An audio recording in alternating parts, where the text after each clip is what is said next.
We've got abandoned locks, we've got a reservoir, we've got an abandoned bridge behind us, we've got a secret culvert over there and a mechanics institute where we're allowed in.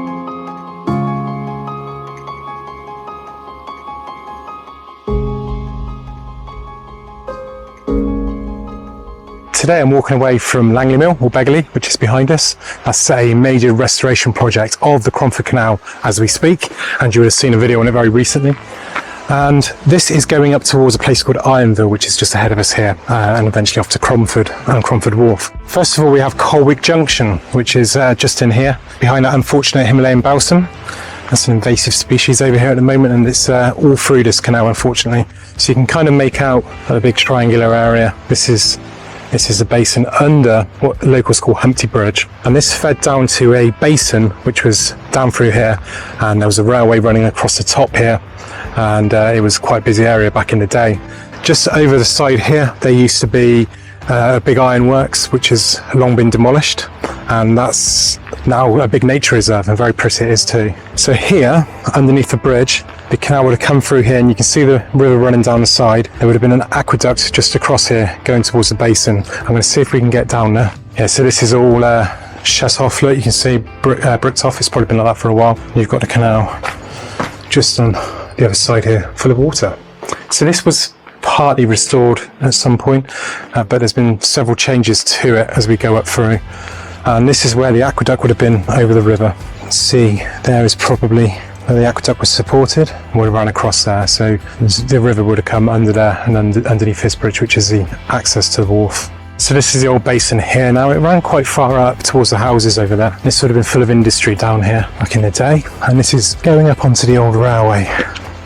I believe you can see, there we go, look, you can see the wall just down through that gap there, which is the old wharf wall. Now I'm not going to go into that because it's probably pretty boggy even now, and it's also very overgrown. But let's have a look down the rest of the canal and see what we can find. So this coming up here across to the wharf was actually the Portland Colliery tramway, which ran across, and there were sidings up by the wharf on one side, and this would have been the bridge going across here, joining onto the ironworks on the other side. So the goods would have probably been brought down the canal and then taken over by the tramways, and vice versa as well. And then back underneath down to the canal, and you can see the abutments here, look for all that, starting to run across to there. The abutment on this other side is much more obvious, and that's just here, look.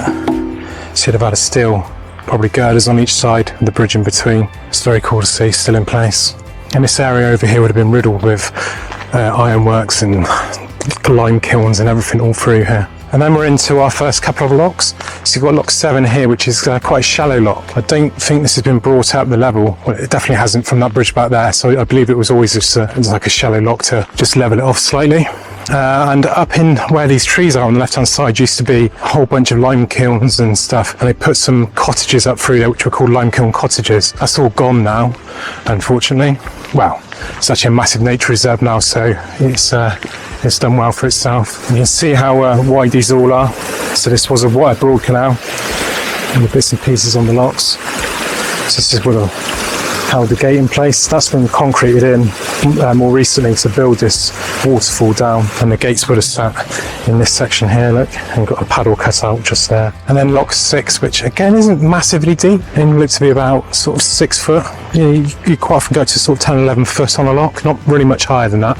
There are a couple of big ones, but I'm not sure why they couldn't have really made this as one lock. But this is quite a cool lock for one reason being, to show you off this bridge. See, this bridge wasn't here in the first place, but if you look underneath here, you can see the remains of the gate. Hopefully this camera will pick it up. I'm right down by it. You can just see the beam across the top there, look, where it was literally just pushed in when the canal was abandoned. And then on to lock 5. This one seems to be a bit deeper than the other two. So they are sort of well kept. Some metal work for the gates again. And a lot of this canal was actually still full up until, I believe it was the 90s. But when there were problems up ahead with the reservoir, they knocked all the sort of weirs out and largely drained it. It's just up here we start getting towards Ironville itself, and there's quite a lot of history in Ironville with the Butterley company. And the Butterley company owned all of this. And in 1846, they built the Mechanics Institute just ahead of us, and the stables on the right-hand side. And this is Lock 4, which is Smith's Lock, and it seems a bit deeper, maybe 7-8 foot deep, this one. And all this whole area was owned by the Butterley company and built for the Butterley company and for its workers. The stables on the right-hand side are now a haulage firm, so they've kind of kept in the same business as such, just with modern vehicles, obviously. And the Mechanics Institute is now private accommodation. So I'm going to pop over to the Mechanics Institute now and see Ian Hutchinson. It was him and his brother, the ones that have restored this so wonderfully, and he's allowed me access to a lot of the buildings in there. So let's pop over and have a look. So just up to the front of the Mechanics Institute, which is the other side of the canal, you've got this absolutely beautiful building that's been restored. And if you look to the left here, you've got the original door on here. But if you look to the right, you can see this quite cool porch. Now, this isn't original. This was at one point turned into a garage, and where the window to the left of the porch is and the big porch is, that was all knocked through, so it was a big opening into the garage. And they've managed to restore it all. You wouldn't even notice that the window was gone there. And this porch is actually part of a stand which I believe came from Chester Racecourse. Now, in 1985 there was unfortunately a fire at Bradford at the football, and unfortunately 56 people lost their lives. There was then an inquiry called the Popplewell Inquiry, and this looked at stadiums, and they decided that they couldn't use wood in any new build stadiums anymore. And then in 1989 there was unfortunately the Hillsborough disaster, and that led to the Taylor Report, which led to even more issues with football stadiums being built and having to go to all-seater and stuff. So a lot of the old stands were replaced, and it's fantastic that this feature has been added to this building and looks so natural that it looks like it's always been there. And then you've got the main road going down through here, which goes back to the canal. There's the canal bridge in the distance there, and we'll get to what these buildings are on this side in a second, because that's quite interesting as well. There's another couple of interesting features. First of all, you've got this slate roof, and you can see where they've got like I believe that's like a perspex roof over the top there. That would have been sort of ironwork and glass, I'd imagine, in the early days, and I'll explain why shortly. But this is original cast iron like downpipe for the guttering, and you can still see BC Butterley Company up on there. So this is all original apart from a small repair here.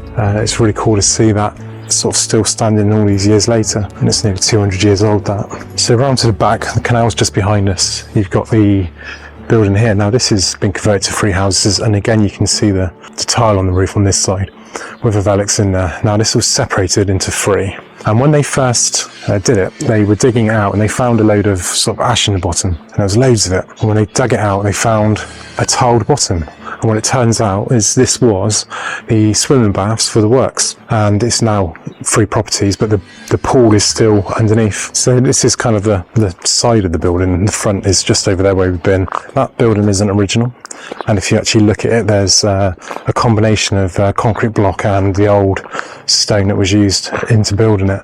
When the garage moved out of the hall at the front, they moved into a building on the side there. There's lots of fireproofing been done on here now, which we'll have a look at in a minute, which unfortunately covers up some of the glass lighting in the ceiling, like the relics. It's just coming in through the back of the building now. Look at this old original door. The first thing you see here is you've got these concrete sort of vaulted ceilings. That goes all the way through, and is part of the reason why it's more fireproof, this building. And then you've got sort of big flags up there, which are the top of the stairs. Now it's 3 stories high, and you've got this wonderful staircase running through. And right at the top there used to be quite a glass roof up there. They've had to close it off and just put relics up there, which opens when there's smoke sensors, and that allows any smoke through if there's ever a fire. This staircase has the original banisters and ironwork, again probably the Butterley Company. And if you look on the stairs themselves, you can see where it's been filled, where the limestone steps would have been worn away. It's especially prevalent here. Look how deep that one is. That's just to flatten the stairs back out. So the Butterley Company were involved in projects all over the country, and you've got St Pancras Station, and if you look on this picture over here, you can see all the pillars These are still largely in place, although some have been removed. So this is construction of the big arch that goes over the station. And if you look on this picture here, here's an old picture, and those posts are down below there, those pillars, and they used to store beer down there. And when it was converted, it's now an international station. They had to go down for passport control, and there's shops and stuff all buried underneath here. So a lot of those posts were removed, but if you actually look underneath there, there's still a bunch of them sort of running along the fronts of the shops and stuff. And this is the Cromford Canal company logo, which is, you can see the people legging through the tunnel. This is the Butterley Tunnel, and they've actually sort of made this into their logo, drawn into their logo. So just behind us at the top of these stairs is the swimming pool building, and if you come down here, you've got the basement, and just on the left here you can just see an arch in the brickwork, and that was a little sort of tunnel that goes off underneath the pools. So they think the pools are probably heated, and that was pipework originally coming in through there. And then down to the basement, which is pretty cool. Just gets light right. So this is all arched vaulted ceilings, as you can see. And just over here you've got an old gas light. So this is the old pipe coming into an old light, and you can see the nipple on the end there where the lead would have connected on, which would have put lights all down through here. And all the way through here are various different clips in the roof, kind of from the old runs. This is modern water pipes for the flats above. You've got this arch here which has been knocked through for sewerage pipework, I'd imagine. I think this was originally on septic tanks. And you've got a fish plate in there which they put across to hold this massive slab up above, and that's kind of underneath where the stairs were up the top there. Some old lead piping over there. And this here, you can see this is newer with the facing on. When they were converting the hall at the front, they had to support a load of big RSJs, and they needed to dig down and put a foundation in for the weight that those RSJs carried. So that's what that's for. But as you come through here, got an old electric box there. This massive vaults all the way through.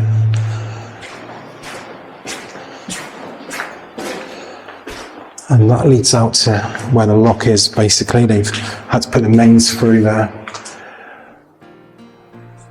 And these would have probably been ventilation holes going up through. And into here, this is where the boilers were, and this is the old coal chute down to supply coal for the boiler.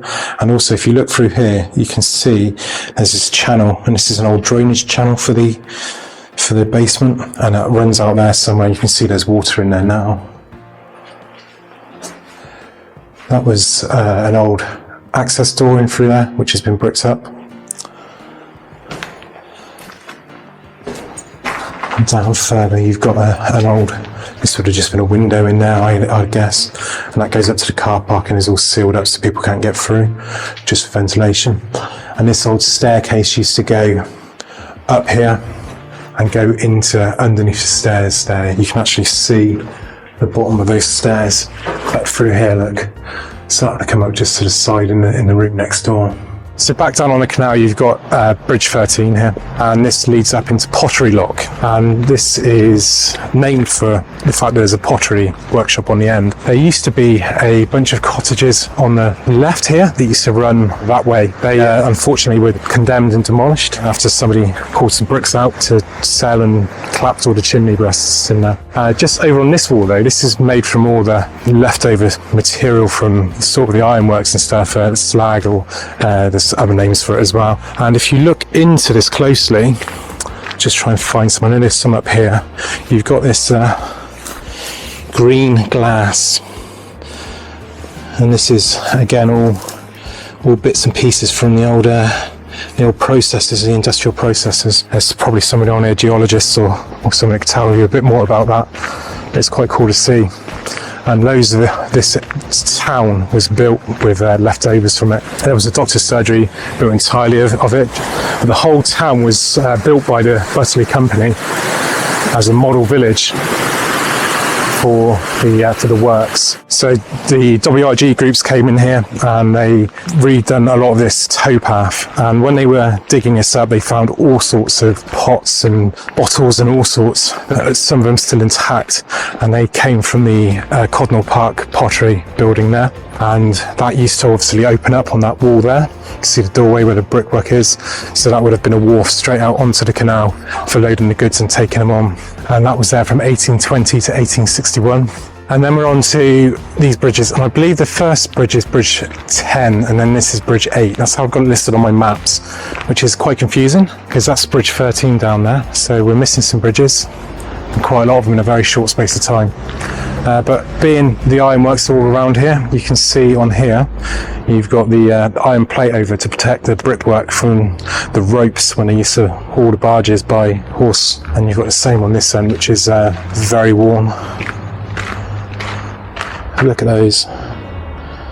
So you can see how much friction that rope was causing. So on this soft stonework it would have absolutely destroyed it, but on the iron it gets through that. This bridge is massive as well. And then this is into lock 2. The locks seem to be in pretty good condition. Most of the copings are on this one. I think all the copings are on this one in fact, and that's normally the bit you lose first. And this is a Boak dock lock, so there would have probably been well, it could be because of the pottery workshop.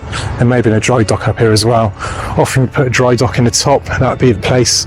That does look reeded up there actually, and then you can drain down through the lock then with the water when you take the boat inside it. And then just around here somewhere would have been the first lock. Now the lock no longer exists. It was dug out. There was some flooding in the village down below in Ironville, and it was due to the reservoir, so they had to widen the area to allow more water to cascade down the canal. And when they did it, there was rumours that somebody put a decimal point in the wrong place and they made it much wider than they did, and the lock was completely ripped out and demolished. So this is now a huge wide gully down through here for draining the reservoir, which is just up ahead. So we're at the point now, this was the Pinxton branch, and you've got this brilliant bridge still in place.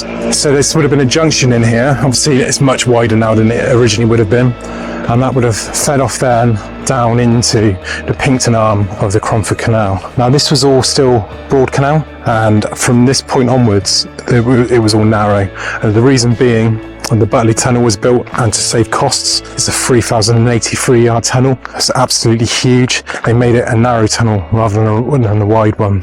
And this is the Codnor Reservoir. It's 109 million litres of water over about 9 acres, and it used to feed the old ironworks. You can see the old canal wall up against it here, and just down here there's an overspill for it. Let's have a look at the Pinxton arm here. So there were no locks on the Pinxton arm. It ran up and was just ran up to a wharf up there, but it's quite cool that the bridge survives. So there's this culvert underneath here which came from the reservoir. It's now all bricked up, and through here as well, look, and that fed into a channel down here which I believe used to feed one of the locks, so they did use it as a water supply. There's look at this, it looks like an old bit of rail there.